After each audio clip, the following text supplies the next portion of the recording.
మంచి సినిమాల్ని తీస్తారు. మంచి సినిమాల్ని ఎంకరేజ్ చేస్తారు. అది మీ వృత్తి సార్. అలాంటిది ఒక సినిమాకి ఇష్యూ వస్తే కూడా దాన్ని సాల్వ్ చేయటం మీ ప్రవృత్తి.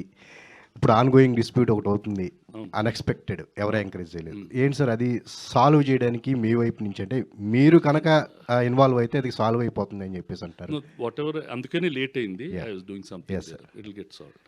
అంటే ఎరోస్‌తో మీకున్న డీలింగ్ అనేది ఈ కంప్లీట్‌గా సాల్వ్ అవ్వడానికి అంటే ఏంటి సార్ అంటే మీ కాదమ్మా, see those are all financial matters. They should not be discussed in the open.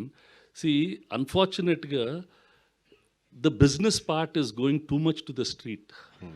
ప్రతి ఒక్కడు ఈ ప్రాబ్లం అంట, ఇంత డబ్బులు అంట, అవన్నీ ఎందుకు? Audience has to watch a film. That's it. Why are we going in to those details? అది ఫైనాన్షియల్ ఇష్యూస్ ఉంటాయి.